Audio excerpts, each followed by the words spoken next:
Hello दोस्तों, स्वागत करते हैं आप सबका इस यूट्यूब चैनल पर। दोस्तों, इस वीडियो में हम लोग बात करने वाले हैं क्लास 12 एग्जाम वालों के लिए मॉडल सेट प्रैक्टिस क्वेश्चन के रूप में। यहाँ पे दोस्तों केमिस्ट्री रसायन विज्ञान का ये सेट नंबर 1 है। इसी तरह के मैं आप लोग को यहाँ पे प्रीवियस ईयर्स में जितने भी क्वेश्चन पूछे गए हैं वो सारे सेट वाइज मैं आप लोग के यहाँ पे लेकर आते रहूँगा, ठीक है। इस क्वेश्चन के अलावा और भी क्वेश्चन का प्रैक्टिस सेट करना चाह रहे हैं तो आप हमारे इस वेबसाइट की मदद से कर सकते हैं। starkstudypoint.com गूगल पे लिखिएगा, वहाँ पे आप लोगों को सभी सब्जेक्ट का चैप्टर वाइज हिंदी इंग्लिश दोनों मीडियम छात्रों के लिए अपलोड कर दिए गए हैं। ऑब्जेक्टिव और सब्जेक्टिव साथ हैं मॉडल सेट पेपर, और आप लोगों को प्रीवियस ईयर्स क्वेश्चन बैंक और ऑनलाइन प्रैक्टिस सेट भी मिल लेंगे बहुत जल्द, ठीक है। तो जाइए, आप बिल्कुल फ्री ऑफ कॉस्ट में इसका फ़ायदा उठा सकते हैं, तो आप लोग जाके विजिट कीजिएगा। तो अगर आप भी क्लास 12 के छात्र हैं दोस्तों, तो इस चैनल को सब्सक्राइब करके बेल आइकन को प्रेस कर दीजिएगा, ताकि ये चैनल आप लोगों के लिए काफ़ी हेल्पफुल रहेंगे आगे के बोर्ड परीक्षा के लिए। और इसी तरह के काफ़ी सारे वीडियोज इस चैनल की मदद से आप लोगों के लिए यहाँ पे आते रहेंगे। चलिए यहाँ पे पहला क्वेश्चन देखते हैं कि रवा कितने प्रकार के होते हैं। वीडियो पसंद आता है तो लाइक जरूर करना आप लोग, और बताइएगा कमेंट बॉक्स में किस तरह के और भी वीडियो देखना चाहते हैं। पहला क्वेश्चन है कि रवा कितने प्रकार के होते हैं। How many types of crystals are found. तो ये रवा जो होते हैं दोस्तों, टाइप्स ऑफ क्रिस्टल, तो ये 4 प्रकार के होते हैं। तो सही उत्तर यहाँ पे एक का ऑप्शन नंबर सी हो जाएगा। क्रिस्टल्स जो होता है वो कितने टाइप के होते हैं यहाँ पे पूछा जा रहा है, तो वो 4 प्रकार के होते हैं, तो एक का ऑप्शन नंबर सी। चलिए दूसरा क्वेश्चन देखते हैं यहाँ पे कि H2O बर्फ में, H2O यहाँ पे वाटर का ये आपका केमिकल फार्मूला है दोस्तों। यहाँ पे H2O बर्फ में किस प्रकार के अपबंध पाया जाता है, मतलब which of the following bond is found in H2O ice. तो ये आपका होता है यहाँ पे हाइड्रोजन बॉन्ड। H2O में किस प्रकार के बॉन्ड पाए जाते हैं, तो ये हाइड्रोजन बॉन्ड पाया जाता है, तो 2 का ऑप्शन नंबर यहाँ पे ए राइट है। चलिए तीसरा क्वेश्चन देखते हैं कि एक फैराडे विद्युत कितने कूलम्ब के बराबर होते हैं। How many coulombs is equal to 1 faraday of electricity. तो आप पढ़े होंगे क्लास 10th में ही कि 1 फैराडे इक्वल टू होता है आपका 96,500 कूलम्ब के बराबर। कितना होता है, 96,500 कूलम्ब। तो ऑप्शन नंबर ये आपका ए में है 96,500। तो सही उत्तर यहाँ पे क्या हो जाएगा, 3 का ऑप्शन नंबर ए, ठीक है। 4 नंबर देखते हैं। ये सारे क्वेश्चन प्रीवियस ईयर्स में पूछे जा चुके हैं, तो आप लोग ये मत समझिएगा कि कहीं से भी क्वेश्चन मैं आप लोग को दे रहा हूँ। ये सारे क्वेश्चन प्रीवियस ईयर्स में किसी न किसी ईयर्स में आप लोगों के लिए पूछे जा चुके हैं, तो वही यहाँ पे क्वेश्चन मैं आप लोगों को सेट वाइज दे रहा हूँ। 4 नंबर है कि प्रतिरोध के प्रतिलोम को क्या बोलते हैं। Inverse of resistance is called. तो रेसिस्टेंस का जो अगर इन्वर्स करते हैं दोस्तों, तो उसको हम लोग बोलते हैं चालकता। क्या बोलते हैं, कंडक्टेंस बोलते हैं। तो सही उत्तर यहाँ पे 4 का ऑप्शन नंबर 1, प्रतिरोध के प्रतिलोम को क्या बोलते हैं, चालकता बोलते हैं। तो 4 का ऑप्शन नंबर ए राइट है। 5 नंबर है कि परवल वैद्युत अपघटन में लेमडा एम का जो मान होता है for strong electrolytes lambda M. तो ये क्या होता है दोस्तों, इंक्रीजेज ऑन डाइल्यूशन या फिर डिक्रीजेज ऑन डाइल्यूशन या फिर रिमेंस कांस्टेंट ऑन डाइल्यूशन या फिर ऑल ऑफ द अबव। अगर हम परवल वैद्युत अपघटन में लेमडा मीटर का अगर मान पूछा जाएगा दोस्तों, तो ये आपका होता है डिक्रीजेज ऑन डाइल्यूशन, मतलब तनु करने पर जो है इसका मान घटता है लेमडा मीटर का परवल वैद्युत अपघटन में स्ट्रॉन्ग इलेक्ट्रोलाइट्स में। तो क्या याद रखिएगा यहाँ पे 5 का ऑप्शन नंबर बी, ये पूछा जा चुका क्वेश्चन है, ठीक है। चलिए 6 नंबर देखते हैं यहाँ पे कि रासायनिक अधिशोषण जो होता है केमिअब्सॉर्प्शन, यहाँ पे वो किस तरह का यहाँ पे अभिक्रिया है। अनुत्क्रमणीय, रिवर्सिबल इन नेचर, या फिर आपका उत्क्रमणीय रिवर्सिबल इन नेचर, या फिर वंडरवॉल्स बलों के कारण, या फिर गैसों की प्रकृति पर निर्भर। तो रासायनिक अधिशोषण जो होता है ये आपका यहाँ पे अनुत्क्रमणीय अभिक्रिया होता है। तो सही उत्तर यहाँ पे 6 का ऑप्शन नंबर ए पूछा गया है कि रासायनिक अधिशोषण जो होता है वो किस प्रकार की अभिक्रिया, तो अनुत्क्रमणीय अभिक्रिया। तो 6 का ऑप्शन नंबर ए यहाँ पे याद रखिएगा। अब 7 नंबर है, बहुत ही वीवीआई क्वेश्चन है दोस्तों, प्रीवियस ईयर में भी ये क्वेश्चन आ चुके हैं बोर्ड परीक्षा में। तो लोहे का जो मुख्य अयस्क है यहाँ पे chief ore of iron is. तो यहाँ पे मैग्नेटाइट, हेमाटाइट, सिडेराइट ये सभी है यहाँ पे, ठीक है। तो लेकिन मुख्य अयस्क की अगर बात करते हैं तो ये आपका हेमाटाइट होता है दोस्तों, जिसका यहाँ पे केमिकल फार्मूला भी दिया गया है Fe2O3, जिसको हम लोग क्या बोलते हैं, हेमेटाइट। मैग्नेटाइट भी है, सिडेराइट भी है, लेकिन यहाँ पे मुख्य अयस्क की बात हो रही है चीफ ओर्स की, तो ये आपका हेमेटाइट याद रखिएगा। तो 7 का ऑप्शन नंबर बी हो जाएगा। अगर ऑल ऑफ द अबव रहता तो यहाँ पे डी ऑप्शन हो जाता, इनमें से सभी। तो इनमें से सभी ऑप्शन नहीं है, तो ये आप लोग बी याद रखिएगा। अकेडमी लाया है आप सभी के लिए आज के डॉट फीचर। अगर आपको भी किसी प्रश्न या फिर सब्जेक्ट में डाउट है तो अपने डाउट्स को अनअकैडमी के आज के डॉट फीचर से क्लियर कर सकते हैं। तो चलिए जानते हैं इसको कैसे यूज करना है। सबसे पहले आपको अनअकैडमी के लर्निंग ऐप पे आज के डॉट फीचर पे जाना है। उसके बाद आपको अपनी क्वेश्चंस की पिक लेनी है, या फिर नहीं तो आप अपने क्वेश्चंस को गैलरी से भी सिलेक्ट कर सकते हैं।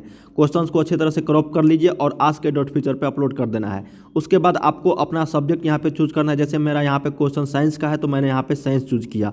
इसके कुछ देर के बाद आपको सोल्यूशन मिल जाएगा। आपको व्यू सोल्यूशन पे क्लिक करना है, जहाँ पे आपको एक प्रॉपर वीडियो सोल्यूशन मिल जाएगा। साथ ही साथ एक यहाँ पे अगर आप 31 मार्च तक 10 डॉट्स पूछते हो तो आपको 15 डेज का सब्सक्रिप्शन जो है फ्री दिया जाएगा अनअकैडमी की ओर से। आप अपने डॉट्स को यहाँ पे पूछिए और फ़ायदा उठाइए आज के डॉट फीचर्स का।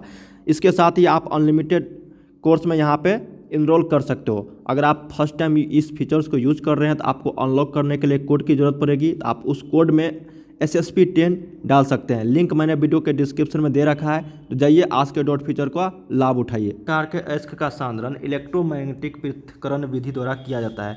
Which types of ores can be concentrated by electromagnetic separation method. तो किस प्रकार के अयस्क का सांद्रण जो है इलेक्ट्रोमैग्नेटिक सेपरेशन मेथड के द्वारा किया जाता है। तो यह ऑप्शन है आपका यहाँ पे अनुचुंबकीय कण नॉन मैग्नेटिक पार्टिकल्स, या फिर चुंबकीय मैग्नेटिक पार्टिकल्स, या फिर सल्फाइड और सल्फाइड अयस्क, या फिर इनमें से सभी। तो किस प्रकार के अयस्क का जो सांद्रण है वो इलेक्ट्रोमैग्नेटिक सेपरेशन मेथड द्वारा किया जाता है, वो आपका यहाँ पे होता है मैग्नेटिक पार्टिकल। जितने भी मैग्नेटिक पार्टिकल्स है दोस्तों, चुंबकीय कण है, उस प्रकार के अयस्क का जो सांद्रण होता है वो इलेक्ट्रोमैग्नेटिक सेपरेशन मेथड द्वारा हम लोग करते हैं। तो 8 का ऑप्शन नंबर बी याद कीजिएगा, यहाँ पे सही हो जाएगा। 9 नंबर है कि कॉपर माटे में जो होता है वो क्या क्या होता है। यहाँ पे कॉपर माटे कंटेंट्स, तो ये भी क्वेश्चन प्रीवियस ईयर्स में पूछे जा चुके हैं। तो यहाँ पे हो जाएगा जो मिक्सचर होता है कॉपर माटे में CuS2 प्लस क्या होता है FeS। तो ऑप्शन नंबर यहाँ पे बी में है CuS2 तथा FeS। ठीक है, तो ये 9 का बी ऑप्शन हो जाएगा। कॉपर माटे में जो होता है ये दो आपको यहाँ पे कंपाउंड पाए जाते हैं दोस्तों मिक्सचर के रूप में। ठीक है, 10 नंबर देखते हैं कि आवर्त सारणी के ग्रुप 15 में नाइट्रोजन के अतिरिक्त कौन सा तत्व है।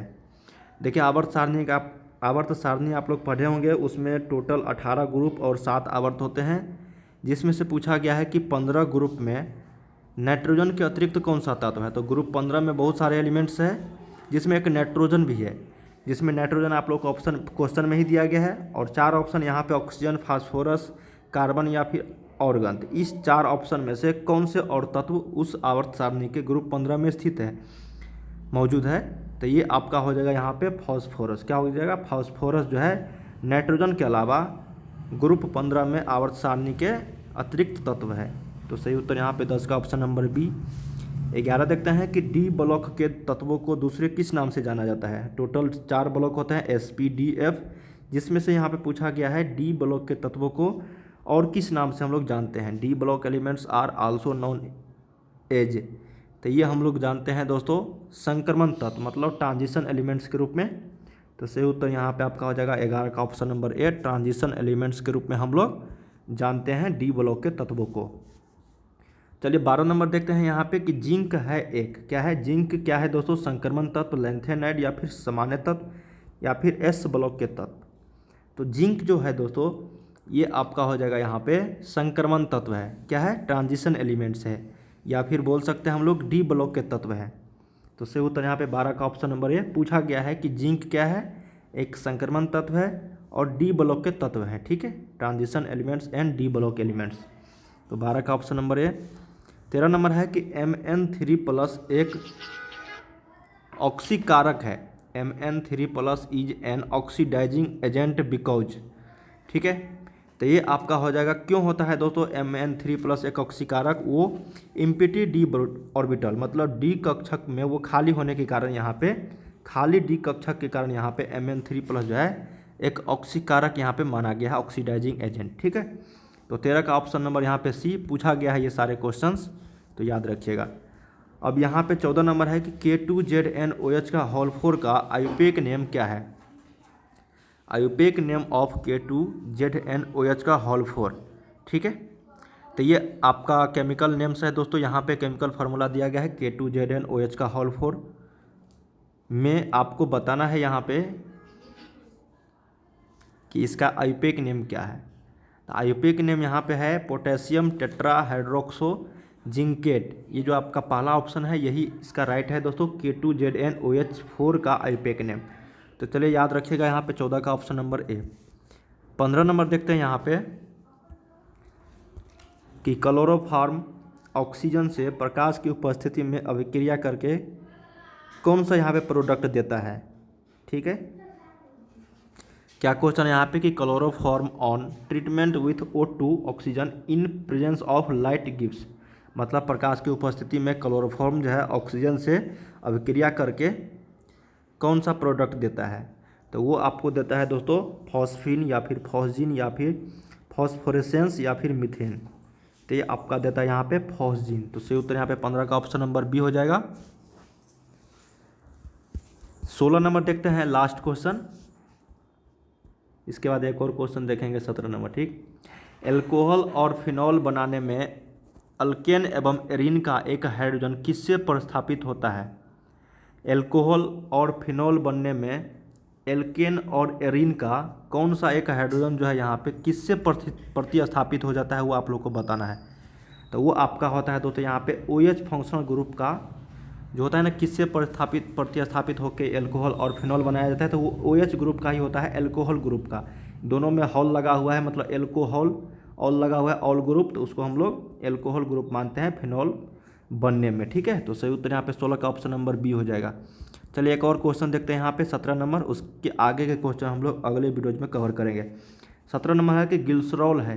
तो ग्लिसरॉल जो बहुत ही वीवी है, ये प्रीवियस ईयर्स में ये सारे क्वेश्चन पूछे जा चुके हैं। ये रिपीटेड क्वेश्चन है, लगभग सभी ईयर्स में पूछे जा चुके हैं। तो ग्लिसरॉल जो होता है वो आपका यहाँ से ट्राइहाइड्रिक एल्कोहल होता है। क्या होता है? Trihydric alcohol. तो सही उत्तर यहाँ पे 17 का option number C, trihydric alcohol. ठीक है, तो 17 का ऑप्शन नंबर यहाँ पे सी याद रखिएगा। तो दोस्तों इस वीडियो हम लोग बात किए हैं 17 ऑब्जेक्टिव क्वेश्चन के बारे में, जो केमिस्ट्री के यहाँ पे मॉडल सेट के रूप में मैं आप लोगों को बताया हूँ, जो कि प्रैक्टिस सेट क्वेश्चन रूप था। इसी तरह के और भी प्रैक्टिस सेट करना चाहते हैं अपने खुद से मोबाइल स्क्रीन पे दोस्तों, तो आप हमारे वेबसाइट की मदद से कर सकते हैं, जो बिल्कुल फ्री ऑफ कॉस्ट है आप सभी के लिए। तो जाके प्रैक्टिस सेट जरूर कीजिएगा। लिंक मैंने वीडियो के डिस्क्रिप्शन में दे रखा है, या फिर गूगल पे सर्च कीजिएगा starkstudypoint.com। इसी चैनल का ये ऑफिशियल वेबसाइट है। वहाँ पे आप लोग को सभी सब्जेक्ट के पहले तो चैप्टर वाइज, साथ में ऑब्जेक्टिव सब्जेक्टिव वहाँ पे मिल जाएंगे, और आप लोग को वहाँ पे मॉडल सेट के रूप में क्वेश्चन बैंक और ऑनलाइन प्रैक्टिस सेट वो सारे मिल जाएंगे आप लोग को वहाँ पे प्रैक्टिस सेट करने के लिए। तो जाके जरूर विजिट कीजिएगा, और वहाँ से आप लोग PDF भी डाउनलोड कर सकते हैं मॉडल सेट पेपर का पिछले 5 सालों का। तो चलिए आज के लिए बस इतना ही, मिलते हैं नेक्स्ट वीडियो में। वीडियो को लाइक करके शेयर भी कर दीजिएगा। ठीक है।